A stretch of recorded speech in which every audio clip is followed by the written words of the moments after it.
This is Jennifer Gonzalez welcoming you to episode 49 of the Cult of Pedagogy podcast.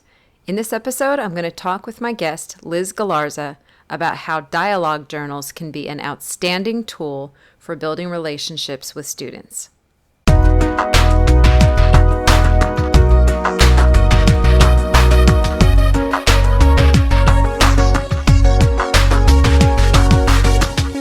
How well do we know our students? I mean, they sit in our classrooms 5 days a week. We certainly spend lots of time with them, but how well do we really know them? How well do we know their thoughts, their worries, the things they obsess about? And how well do they ever get to know us beyond our role as a teacher? I've been hammering away at the importance of the teacher-student relationship for about as long as Cult of Pedagogy has been a thing. But every now and then I come across something new, a method or approach that can really help build those relationships more effectively. And that's what I want to talk about today. My friend Liz Galarza, who teaches middle school writing in New York, has been telling me for ages about these dialogue journals she uses with her students and how transformational the journals have been in building her relationships with students. The journals had such a profound impact that Liz made them the focus of her doctoral dissertation. Having done something similar with my own students, with similar effects, I have experienced the power of these kinds of journals, so I invited Liz to share her system in this episode. Before I play the interview, a quick thank you to everyone who has left a review for this podcast on iTunes. Every review brings more listeners to the show, and I read and love every single one of them. So if you've been enjoying this podcast and you haven't left a review yet, take a few minutes, go over to iTunes, and tell me what you think. Okay, let's learn about dialogue journals. Liz, welcome to the show. Thank you for having me. And Liz, if you would just please give us a quick description of just who are you, what do you teach, what grade level, where are you, and all that introductory stuff. Well, I've been teaching for 33 years. I started back in the 80s in the South Bronx.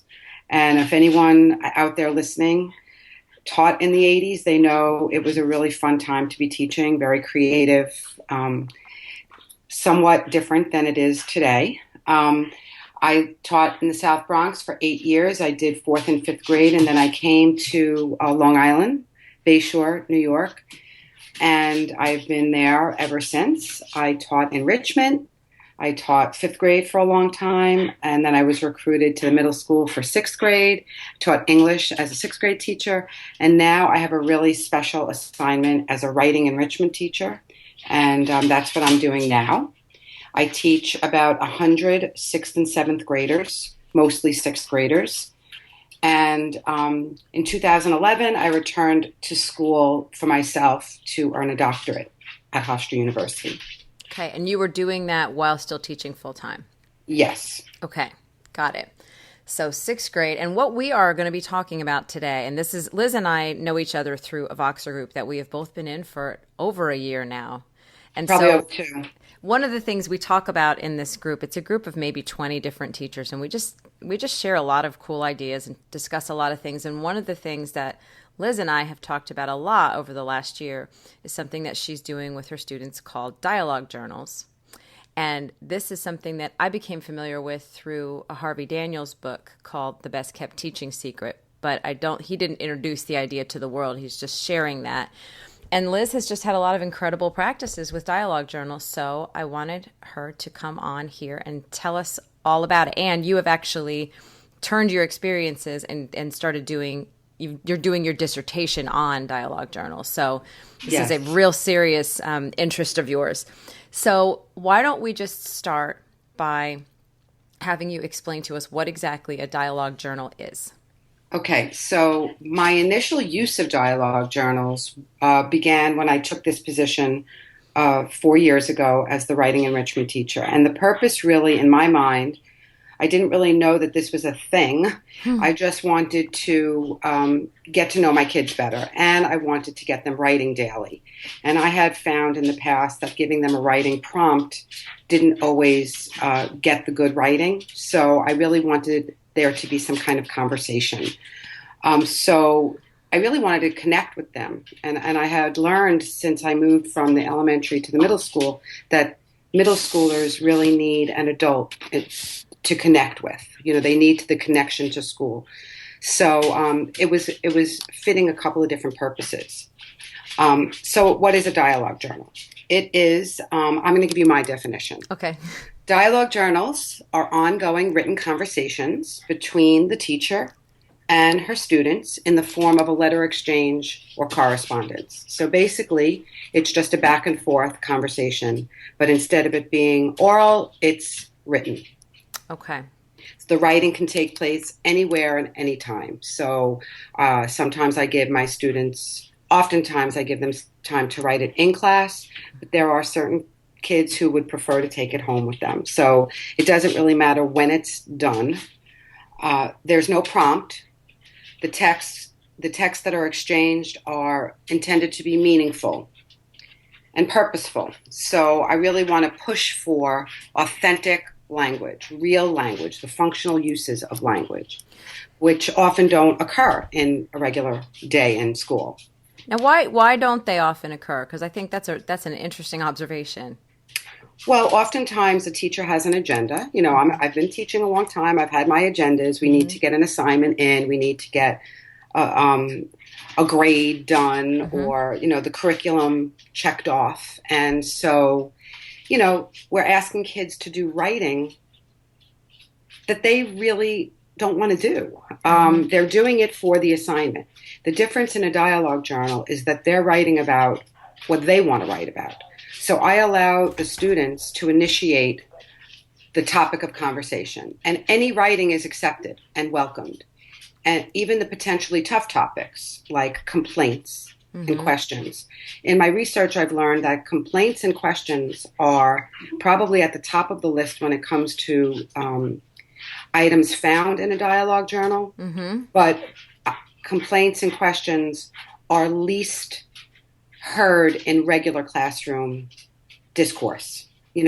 Oftentimes kids are not allowed to complain, and if they do, they're basically told, well, this is how it's done. Right. They're not given the space or the time to complain.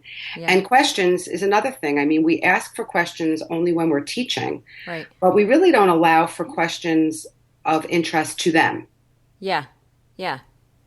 So let me fill in a couple of gaps, because I want to make sure that the people listening can picture this. In your classroom anyway, what do they actually look like? Are these composition books? Are they 3-ring binders? What's the format?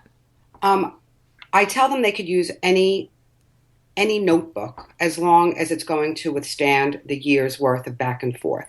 So most of them use the marble composition notebooks, and then they decorate it. So I ask them to decorate with pictures or quotes, or it's interesting what they come in decorated, it really does show their personality through how they decide to decorate it. But some kids use a spiral notebook. Some kids go out and buy a notebook for the purpose. I've had kids make a notebook that just throw some paper together and draw a cover and staple it. Okay.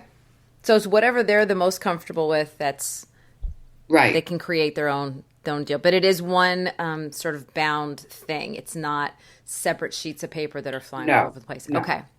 Okay. And then when you're talking about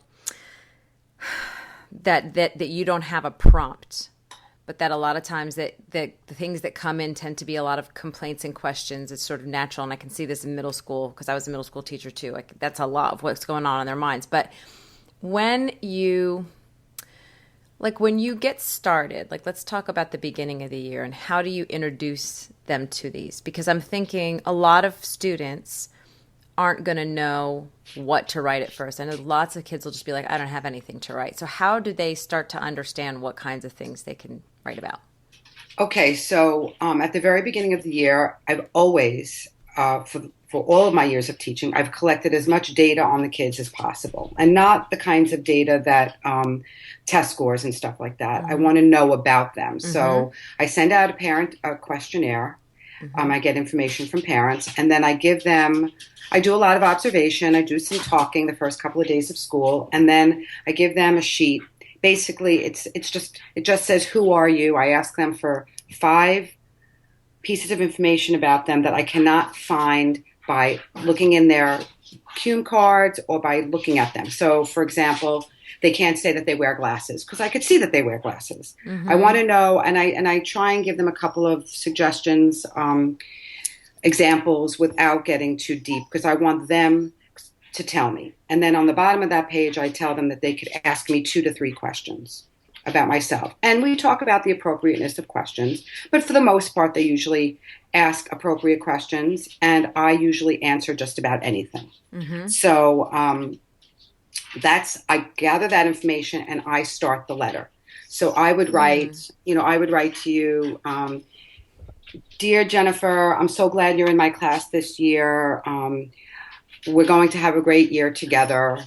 Something like that as a first paragraph, basically a generic first paragraph for everybody. Okay. And then I get into very individualized, personalized stuff. So you might say that you like to write. And I would say, we have something in common. I love to write too. What kinds of things do you like to write? The first letter, I ask more questions than any other time. But I get them to see that I'm human. We have commonalities. I'm interested in you. You're important to me. This is going to be fun. It's not teacher language that I'm using. I'm using very open. I'm very open with them. I might throw in a couple of smiley faces or other emojis along the way. And I'll always sign it love. Love, Ms. Galarza. And then they write back. And throughout the letter that I'm writing, they will. Sorry, I got distracted a second by my dog. Okay. I turned around. It's like, oh, okay. They throughout this dialogue, they're going to say, oh, she likes ice skating too. So they'll talk about ice skating, or I'll say something like, I have one brother. He's older than me. Are you the oldest or the youngest? And so they will then start talking. Oftentimes that's all it needs. That first letter kind of takes off and some kind of thread begins. Right. So you do the first entry. Yes. The first entry in every journal is from you. That's really interesting. I have read about it being done otherwise and having just saying to the students, write me a letter. Yeah. Yep. Open-ended like that. And that could possibly work as well. But I think that the kids who are less, who have a lower self-esteem when it comes to writing or lower confidence level when it comes to writing would feel paralyzed by that. So I try and make it very, very open. They write me back, and at least 8 out of 10 times they follow the same format that you started. Yes. They'll just follow along. Because you're modeling too. You're not only modeling the tone, but you're modeling the length of sort of an average response. Because I know there are those kids who you say write in your journal, and they will write 2 sentences and say, I'm done. I've said everything I need to say. Right. So you're already setting the tone. Right. And they normally start with, because after a while I'll always say, thank you for your letter. That's usually how I begin. Or it was so great. Thank you for writing back. Or I'm so glad that you wrote back, something like that, so that they start doing that too. And they follow suit. And it's interesting. I always pay attention to how they end their letter, because like I said, I end it with love. And then some of them, will write your student. Some of them will write love. Some of them will write from. Some of them will just write their name. And that gives me information. Everything about the letter gives me further information about the student. Yeah. And so what happens is each conversation is completely unique. So you might know something about me that somebody else doesn't know.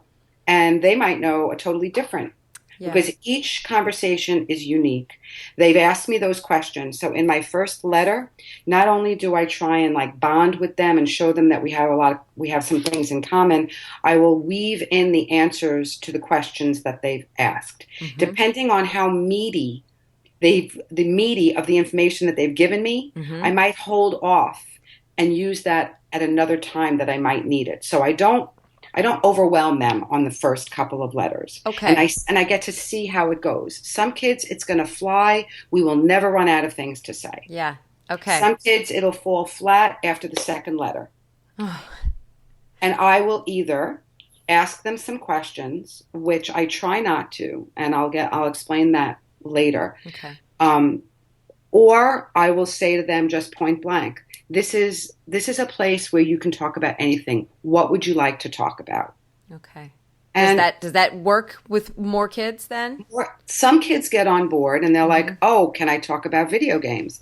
Yeah, sure. Go Yeah. ahead, talk about video games. And then I try and get them to teach me something, Mm-hmm. and it kind of empowers them. Some kids just say that they're just so paralyzed, I don't know what to write about.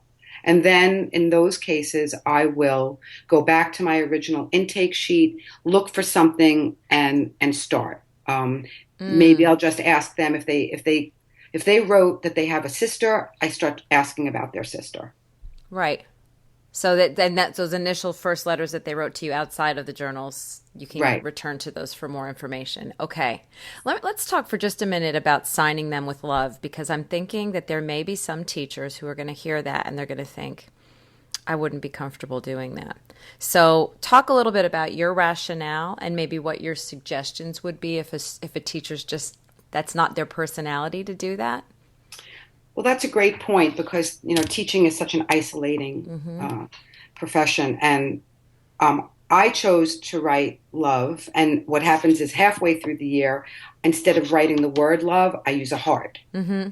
Um, it's interesting because then you'll see the kids start doing that too. So I've just learned a lot of different things.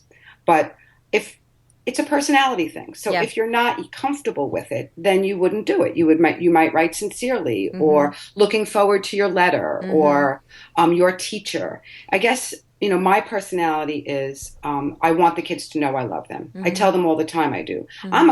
I'm a tough teacher. I'm Mm-hmm. strict. Um, there's nothing wishy-washy about me, in the classroom. But I want them to see that just because I'm quote unquote tough as a teacher, that doesn't mean I don't love them. In fact, it means I do love them. Right. Yep. Yep. So they get it. They get it. And many of the boys never, of course, write love. Yeah. They think that it's like, ooh, how could you? That's telling your teacher you love them. But Uh-huh. but many of the girls do. Yeah. Yeah. That's interesting. Okay. So let's talk a little bit about just the logistics, because in a little while we're going to get into some of the real benefits and some of the things that you've learned about the quality of them. But let's just talk about how you do this. So do you store them in the classroom or do the kids keep them with themselves? I have trays set up on the ledge, Mm-hmm. labeled with periods, because I teach five different sixth grade classes, so they're labeled according to the period that I see them. I ask them to be turned in on a rotating basis, so I'm not getting all 70 journals on the same day. So I'll say period 1 hands it in on Monday, and period 4 will hand it in on Wednesday, so it gives me some time to write back. The journals are there. They're kept on the ledge. I have never had a problem with anyone going into another person's journal. Mm-hmm. I talk to them about the privacy of the journal at the beginning before we begin. I tell them that they could write anything and that it will be between the two of us only, Mm-hmm. except if I find that they are in an unsafe situation. And we do talk about the possibility of things being revealed Mm-hmm. that might be unsafe. So they understand, and I make sure that they understand that if they write something to me that I feel, and there have been incidences where Yeah. I will have to sit down with the student and say, what you've written to me warrants me to take this to somebody else in the school, and they understand. And in most cases, almost all cases, they wrote it for that purpose. Yeah. They Yeah. want they're crying for help. Yep. So they'll write something, and in just this past year, a student wrote said something. I got the social worker involved, and after after investigating everything, what she wrote was untrue. Oh, So that was an interesting, and then of course that's out of my hands, and it goes in a different direction. But she was one of those very quiet students that would have fallen through the cracks had there not been a journal for her to write something in. mm-hmm. Even if it was an untrue. It was a very serious situation, but her take on it, what she wrote, was not actually what happened. Interesting. Oh Mm-hmm. gosh. Yeah, I was in that same situation, and we ended up having to, bring in the guidance counselor and report what was written in the journal. And this kid never spoke to me again. I mean, he was mad. He was mad. And I don't know whatever ended up becoming of him, but those are tricky situations. And I'm glad that you brought that up. We didn't talk about that ahead of time, but some pretty serious stuff can be revealed, and we've got reporting responsibilities. Right. And in the last years that I've done this, I have never had a child stop talking to me or feel like I turned on them, because at the beginning of the year I say what I said before, and when I read it, I will, before going to anybody, I will talk with the child about it. I'll face to face with them. Yeah. There's something that you wrote in this journal that is making me think, making me curious. Can you explain it to me? Maybe I read it wrong. Maybe you weren't sure of how. Some kids write and they don't reread. They don't proofread. Yeah. So they might have said something and I might have misinterpreted it. So, I check with them first, and then I tell them, I am going to go to your guidance counselor with this. Yeah. Would you like to go with me, or do you want me to? I'll give them options. That's interesting. Yeah. Yeah.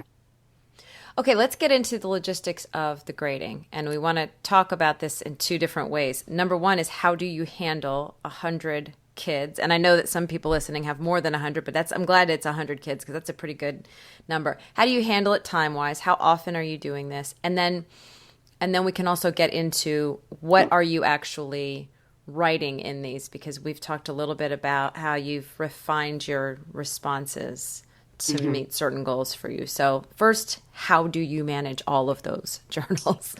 Well, in the research, as far as my practical experience, the time issue is the biggest issue. I do not grade the journals on content, or there's no grading, there's no red penning, there's no pointing out of any kind of spelling error, grammar error. The space of the journal is simply for communication. Okay. And for relationship building.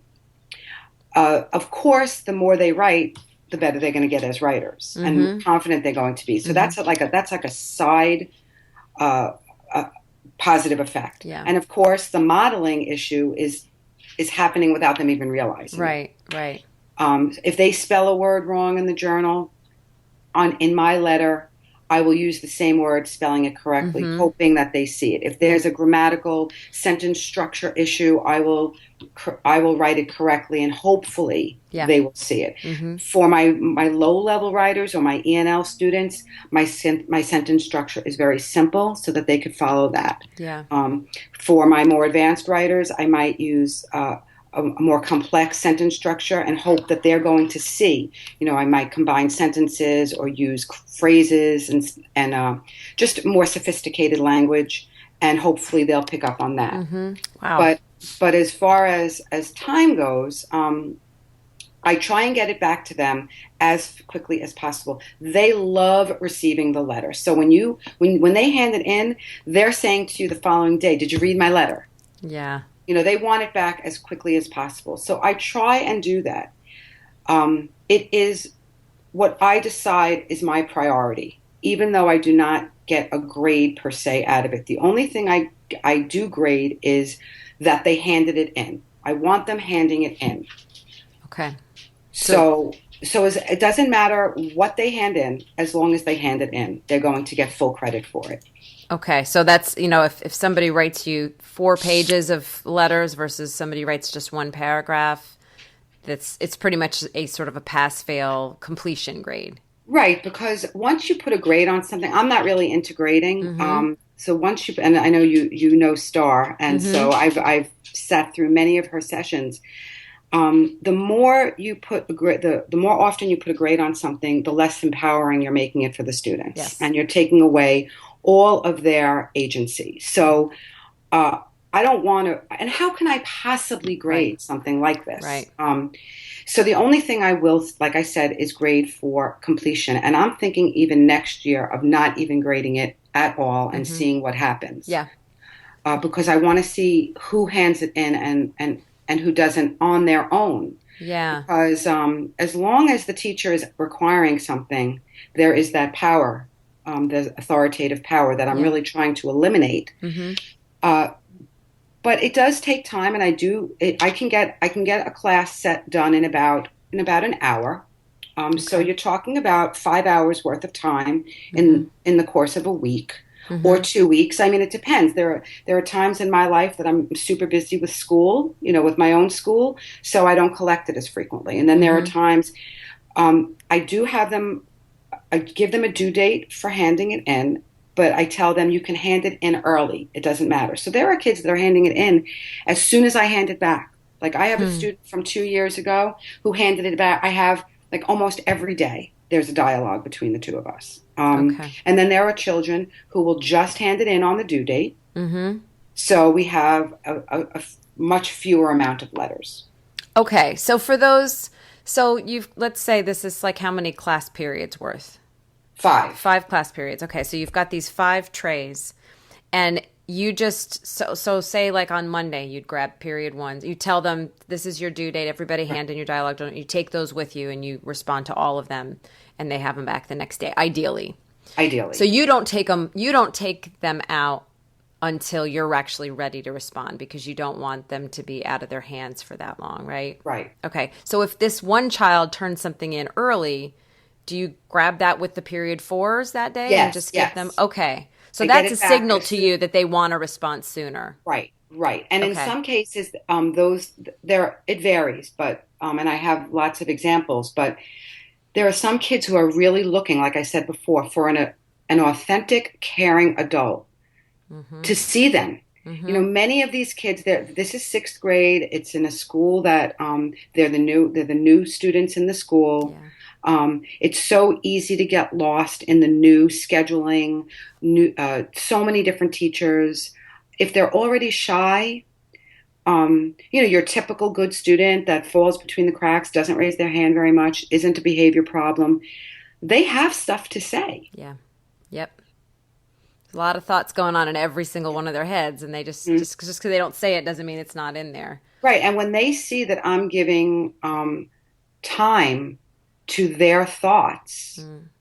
um, I am going to jump on that. So it takes me. I mean, once you get good at it, I'll talk about response. Mm-hmm. Once you get good at it, I can get a letter done in 5 minutes Right. or less. I have arthritis in my hand, so that's the only thing that slows me down. If I could speak it, and I've tried to figure out ways to do it, if I could speak it Mm-hmm. and have it translated to text, because that is another option.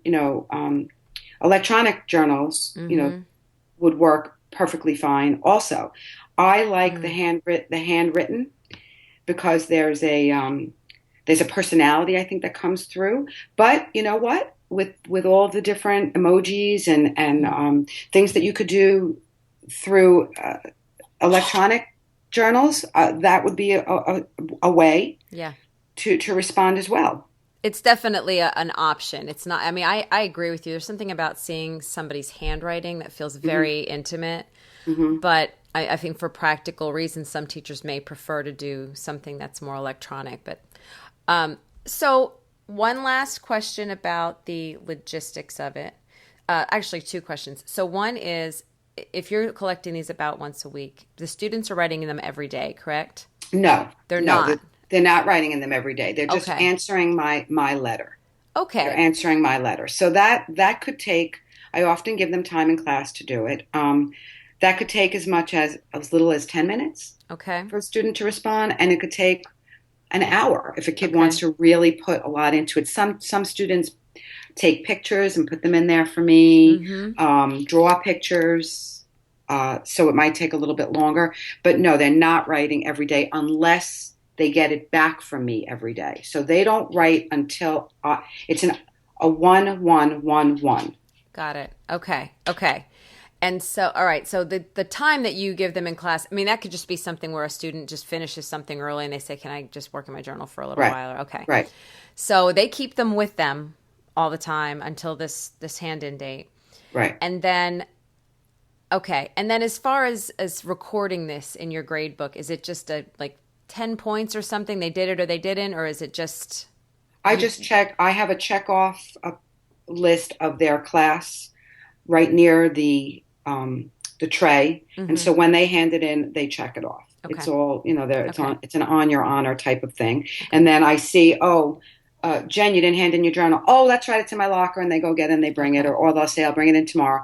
And then I just look at the end of the marking period. I look and see, did you hand it in all the times that you were supposed to? Yeah. There's 100. Right. Okay. You Gotcha. know, Gotcha. Yep. It's really simple. Okay. Um, have you had students who just would not get on board, or who you really struggled with for a while to get them to start producing some kind of writing in there? absolutely. Okay. It happens.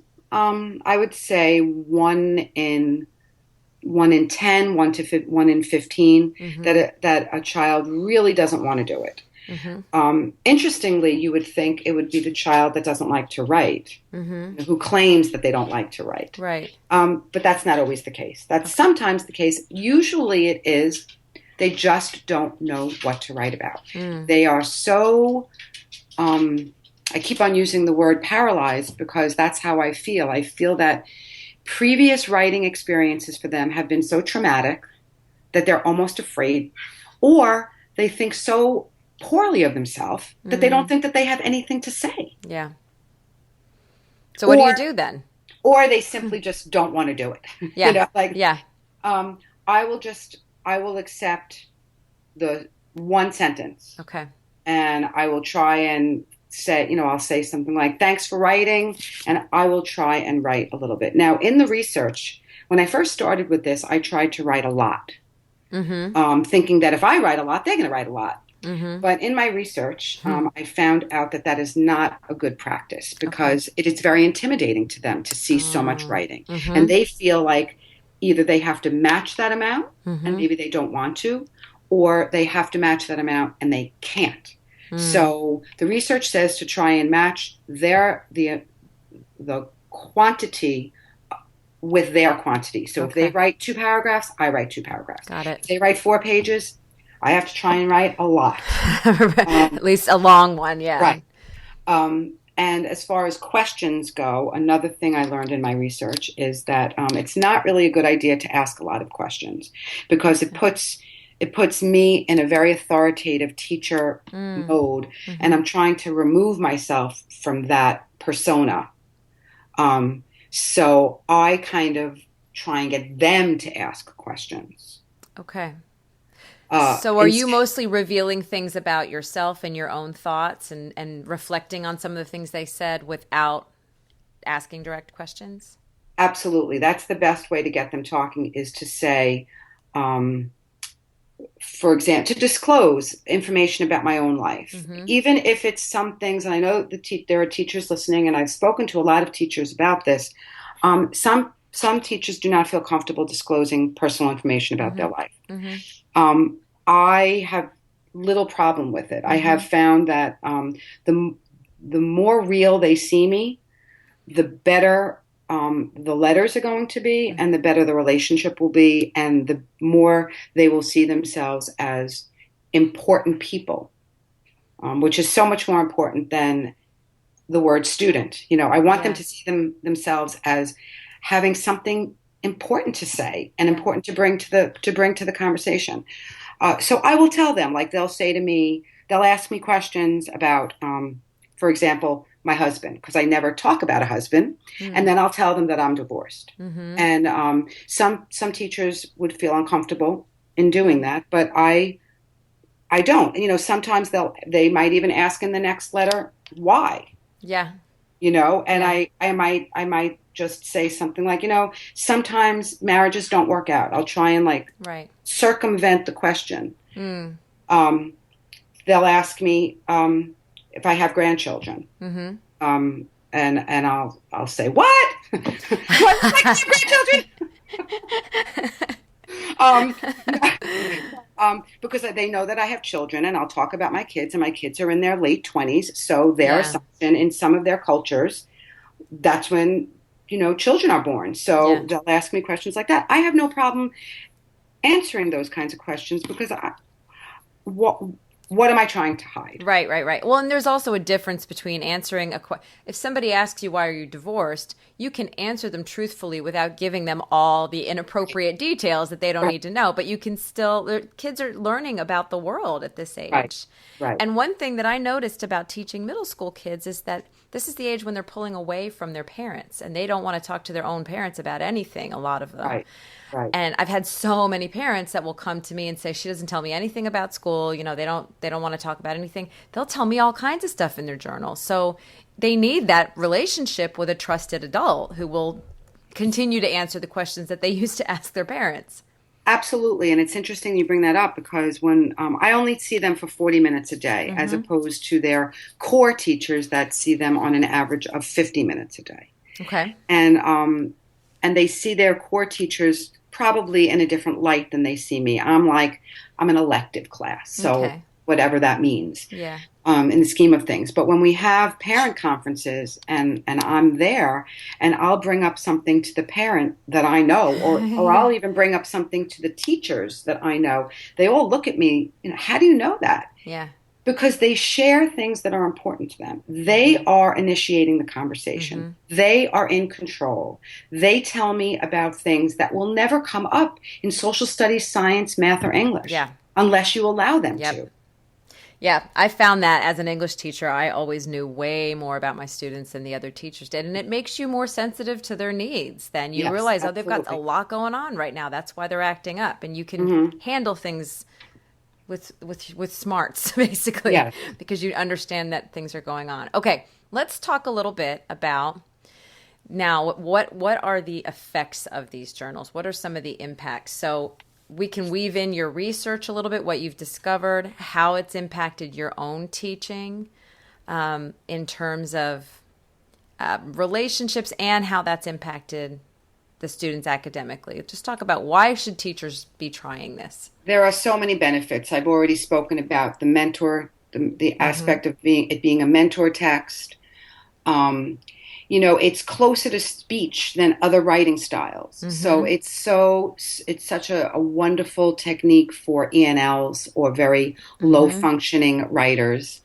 Um, they're individualized, so you could literally teach them something within the journal without anyone knowing that you're doing it. So I've done that Mm. before. I've said something like, you know, you can use a semicolon, you know, in your sentence, and I might even highlight it. You know, in Mm-hmm. this sentence up here, you don't need a period there. You could use a semicolon. I'll just throw in like a little grammar Yeah. instruction as we're going along, Mm-hmm. just only if I think that they would be receptive to it. Yeah. Um, I it obviously increases the quantity of writing, and we all know it doesn't take a rocket scientist to realize that when you increase their writing, the amount of writing they do, it's going to just naturally get a little bit better. Yep. Um, I could use the multiple language errors that I find in many of the journals as a basis for my mini lessons. So if I see that many of my students are not using commas when they're offsetting a list, Mm-hmm. that might become a grammar mini lesson. If I see that many of them are not using the subject verb uh, correctly, Right. I will do a mini lessons on that. So it informs my teaching. Mm-hmm. That's Um, interesting too, because yeah, you don't red mark anything, and yet it's data still. It's it's giving you everything. information on what they need to learn. Yeah.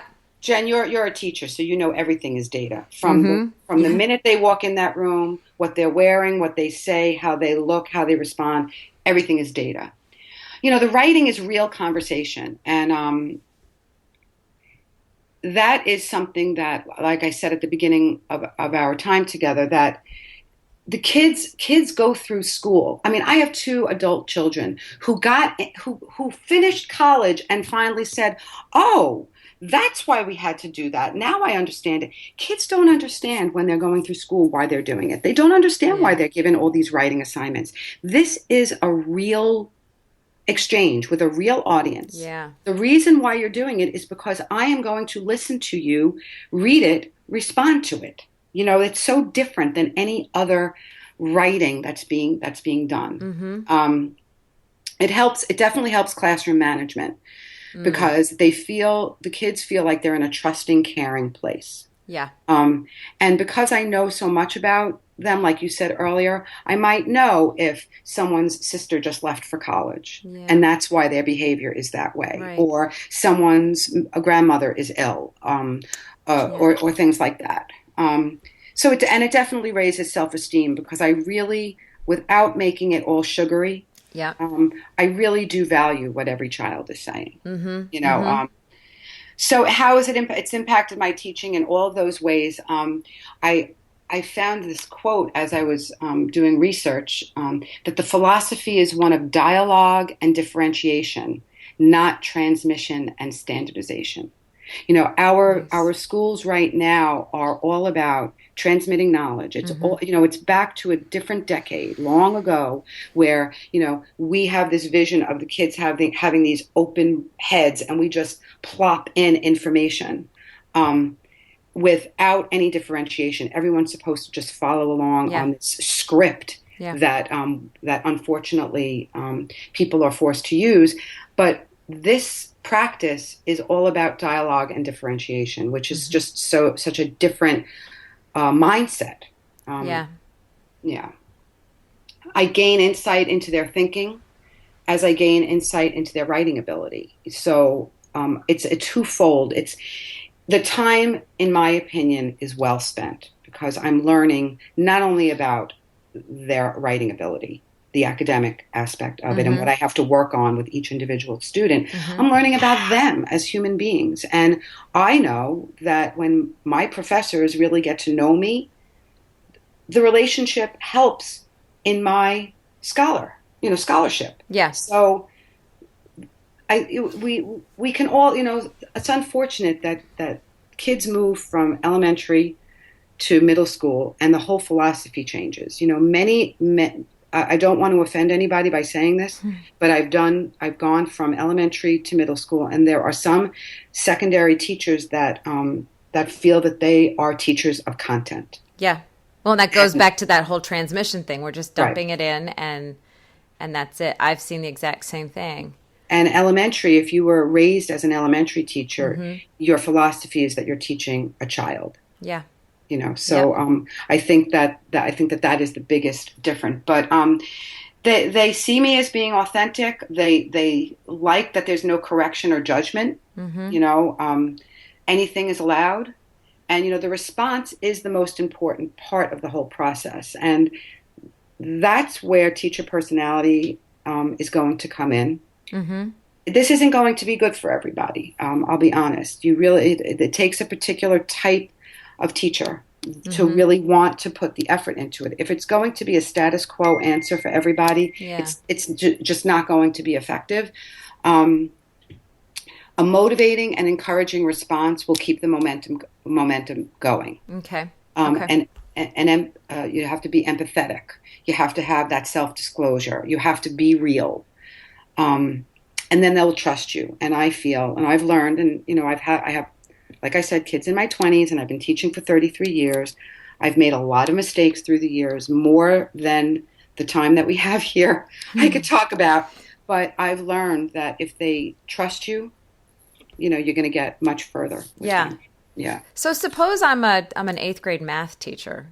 Would this be worthwhile for me to do sort of on the side of the math that I'm teaching?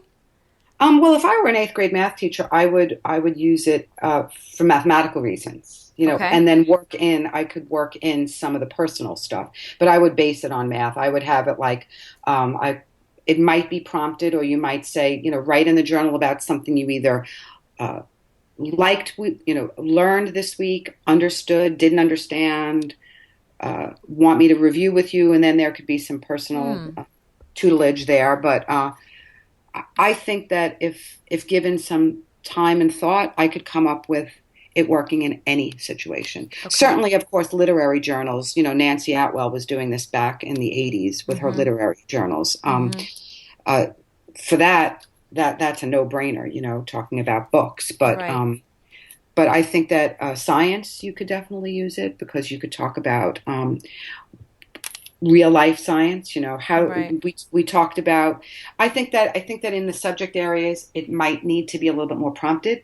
Right. I was just thinking that you can't Yeah, just let them go. But then again, with if you're giving them content driven prompts, right, you may not be getting to know the students and building the right, same you'd build academic trust with them, I guess, if they see right. this as a vehicle for being able to ask more questions and talk about what Mm, you don't understand.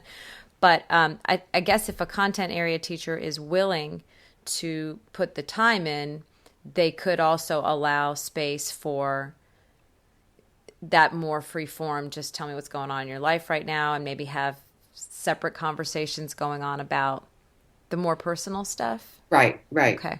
I think that there's a way, and I'm sure I did not realize when I decided to use this as my dissertation topic that there was going to be so much written on it. Yeah. There's tons of stuff. Much of it is about second language learning Mm-hmm. because it's a great uh, link from another language to English. It actually originated with the deaf population, which is Oh, just such a interesting. smart thing, right? Right, right, right. Um, and so many different usage in emotionally disturbed situations. The journals have been used for class management, Mm-hmm. for children who are have problems at home, in special settings, certainly, and lots and lots. So I'm sure that if we dug deep, we would Yeah, find yeah. information on that. But the basis of my research is because when you do a dissertation, you have to come up with something new. You can't Yeah. just. So It's to be not very like a report. targeted. It's not like an eighth grade report. You have to actually come up with something new. And so the angle that I'm taking is the power differential and how it is softened through the use of the dialogue journals. And so I'm looking at that. So the way you respond, and I've mentioned it throughout. Mm-hmm. Really does have an effect on the authoritative stance. So yeah, So describe your research and what you've actually discovered on that question. as a teacher, we always have that authoritative stance. We're the Mm-hmm. teacher and they're the student, and they know that. I think the more you use that as leverage, the less you're going to get out of students. So Okay. I'm trying to like kind of level the playing field to the best of my ability by being very real, by not using teacher words, Mm-hmm. by responding to them in a very with playful language. I'll throw in some emojis. I'll throw in a joke. Mm-hmm. I'll be a little bit different. I'll be very different actually than who they see. So when I'm doing teacher research, so I'm researching myself, which is a Yeah. very interesting phenomenon. And I will analyze when I analyze my own writing. I sometimes say, "Who the heck wrote that?" Like it doesn't even seem like it's me, but it is. It's a different persona. So they're Yeah. seeing a very soft, fun, Yeah. light Mm-hmm. language. I share my experiences. My writing style is different than my obviously academic teaching style. Mm-hmm. Um, my students have funds of knowledge that I never knew about, and I Mm. can give you an example. May I give an example? Yes, please. Okay, so I have this student this year, and he is into taxidermy and hunting.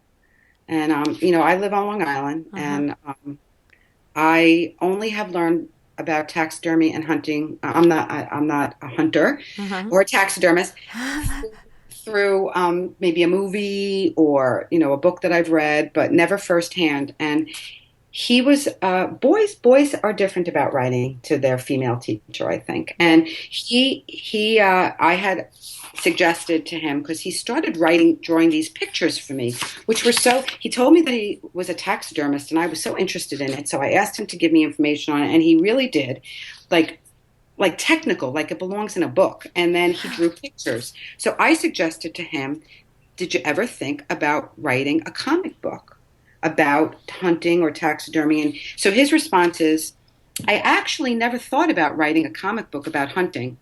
But when I was 4 or 5, I used to collect comic books out east where I used to live. Maybe someday I might try that. And then he goes on to tell me this was during Storm Jonas. He told me that he shoveled and he made money. And he said, I made with the $50 of money I made, I'm going to buy a crocodile taxidermy head, and I'm going to buy 8-point velvet deer antlers. Velvet grows on velvet deer antlers, and when the deer wants it off, they rub their horns against a sturdy tree, and the velvet will come off nice and easy. But it's not pretty, because when the velvet comes off, the deer antlers bleed. Other than that, and then he goes on to something else, and then he actually illustrates the two velvet deers. So I was just like, wow. So I went off my research into the funds of knowledge that Uh-huh. kids have, and then I realized that a few years ago there was a boy in my class. His family was from Kosovo. I know nothing about that Right. country. And he was very interested in his heritage and my heritage, where am I from? And I asked him just like one question, like, what do you know about Kosovo? Well, I got Oh my gosh. letters and letters and letters about their war, about the Civil War, about the foods. I mean, he wanted someone to ask him that question. Oh, I love And no one that. ever asked him that question. So and these are two boys. Another really interesting one was a couple of years ago when Derek Jeter, this is a boy who point blank said, I do not like to write. Yeah, okay. And I will start off by saying he wrote more than any other student that year. I have more pages in front of me than any other. He got, the book was almost sequential daily. Okay. He tells so in his intake sheet, every single thing he wrote about was about baseball and Okay. about the Yankees. Yep. So I said in my first letter to him, in my second paragraph, I said, we have something else in common. I am a New York Yankees fan too. Can you believe that Derek Jeter is retiring? I cannot imagine the team without him. That one paragraph sustained almost the whole year. His letter to me was, I can't believe it either that Derek Jeter is leaving us, but he is getting old. He writes, farewell, Captain. He has been playing for 20 years, half of my dad's life, and twice my age almost. Wow. So, I mean, the mathematical thought that went into that Right. on top of, and, then he starts writing about some other things that I can't believe that you've been teaching that long. I thought you were younger than that, which of course made me give him an A right off the top. Um, he says, sometimes I like writing when I'm bored. I try to read whenever I can. I like reading about baseball history, like about Babe Ruth, so nonfiction. So he answered my original questions. That letter was enough material to get us through almost an entire year. Wow. That is really cool. But that, I mean, that whole concept of funds of knowledge, I mean, every kid is walking around with information that they have, unique information that they might not even value because to them it's just part of their normal lives. They might not Right, realize what they actually have to teach people right. until somebody shows an interest. So the word value is really important here because, the the way in which we empower our students or we level the field or we give up some of our own control is by giving them the power to have valuable things to say. Mm-hmm. Mm-hmm. I have a couple of other examples. I had a girl. Her family was from Pakistan. She was going through some very difficult internal struggle with living in America, wanting to have American, wanting to be part of the American culture, but living in a household that was very much Pakistan. You know, Mm-hmm. she was one of those students who would write 4 pages. Mm-hmm. We got very, very, very close. Unfortunately, her parents took her out of the school and put her into a Pakistani school, and it might have even been because of Mm. her relationship and her. I allowed her to explore options or explore her thoughts, Yeah. whereas her parents really wanted her to stay in that realm. But she talks about she said she's talking about a crush. She said, "I know that I have a crush. Having a crush isn't dumb, but I have a weird culture. Nothing like the religion. I love my religion. So Mm. yeah, have you ever had a crush? Mm. Here's where you can disclose." So Mm-hmm. Yeah. that, this is the same girl who asked me about grandkids. Uh-huh. So I said I have had hundreds of crushes. Underline hundreds, exclamation points. I know that your culture is different than mine, and I would really love to learn more about it. Please share. And I put like a heart. And then I said, it must be difficult when most of your classmates do not understand your customs. Mm. Why do you call your culture, quote, weird? And so that took off on a conversation. And so she was struggling with, is it weird? Is it different? You know, that the information in that journal was very, very deep. It ended up that she and we started talking. I invited her into lunch once a week. Mm-hmm. The relationship took off in a different kind of a way uh, than in most. But she was looking for someone Yep. to listen to her about Yep. this. And that's the thing is that, they have friends their own age, but a 12, 13-year-old kid doesn't know how to respond with empathy and validation and disclosure. Like kids their own age are kids. So, and if they're kind of distancing themselves from their parents, really they don't have anybody for a most part to have these kinds of kind of deeper conversations with. Right.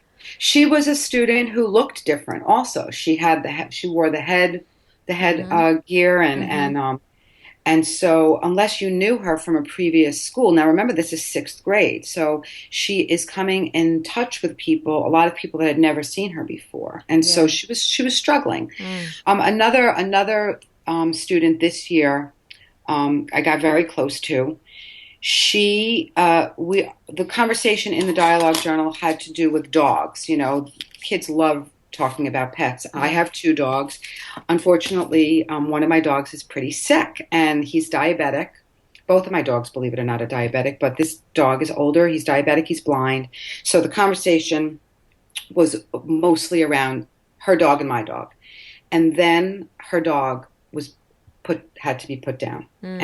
And she came to me. It was a lot of crying, a lot of consoling, a lot of writing in the Yeah. journal. And then a few weeks after, when they got a box for her dog and everything, my dog got sicker, and so she would ask me, how's Blanco, and I answered her truthfully, because that's another thing I think, that teachers often lie to kids to make it easier for them, and then when they find out that you've lied to them, you lose complete trust. They Yeah. they don't trust you anymore. So I would say, oh, he's not doing that great this week, but I'm optimistic he's going to be better next week or whatever. So she took on a totally different stance with me. She became my caring. She became we reversed roles, basically. So Yeah. she says, "Dear Miss Galarza, I'm really sad to hear the news about Blanco. Sad face. I Mm-hmm. know what you're going through. Just hold on tight. Mm. Heart. Always remember your students love you. We are all here for you whenever you need us." And it goes on, and so every letter she asked about me, and it got to a point where she would walk in the room, look at me, and we would look across the room, and she would know if Blanco had a good day or a bad day the night before. And she, at the end of the year, was hysterical, of course, and we both were. Yeah. Um, this never would have happened. No. Nope. And I'm not saying there's nothing special about me. This can happen for anyone. It's Right. in my opinion, you hear the passion in me. Yeah. To me, it's magic. What can happen? Yeah. Because I don't look at teaching the way many people do.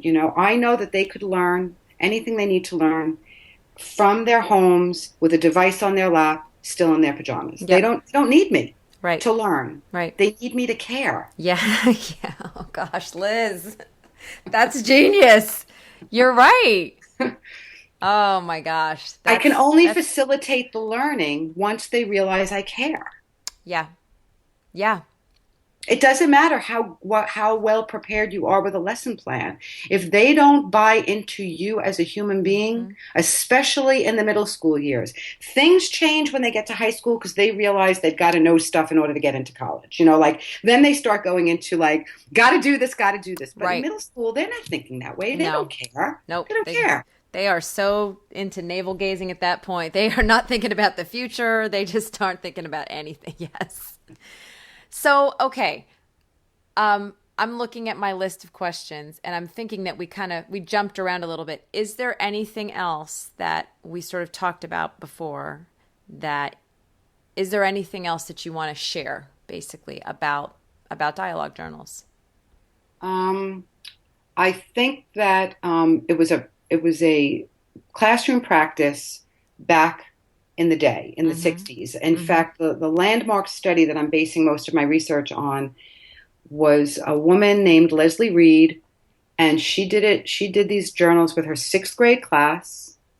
And I'm quoting, she says, to help students use writing functionally and to encourage greater personal autonomy and problem solving. That was the reason why she was using it back in the late 60s.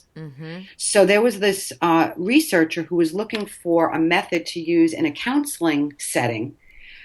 She spoke like on a soccer field or something to somebody who said, "Oh, my daughter's teacher does these journals. Maybe that will help you." And that's how the whole thing blew up. So in the late 60s, early 70s, up until the early 80s, this was a classroom practice that was quite quite often seen. Right. When the No Child Left Behind rules came in, when all those laws and all the standardization came into teaching in the late 80s, 90s, and to the present, many of these practices went into the background, replaced with things that, in my opinion, and they don't work. They don't work, and they've really turned kids off to the whole process. So this is not something new. It's just something I think that can be renewed, and I've found that I can use it even with the confines. Of course, I'm a blessed woman. I do not teach in a core English class. It's an elective, and I'm given a lot of freedom. But I think that with a little bit of creativity, teachers can fit this in, even under the constraints, that they're presently under. Yeah. Yeah. Well, we are going to put together a really nice blog post to go with this interview with pictures of some of your actual students' journals with your responses and sort of how you've got it set up and maybe some step-by-step instructions so that if anyone's listening to this, they can go to that. And I will I'll give instructions here at the end of this podcast so that people know where to find that information so they can start implementing this.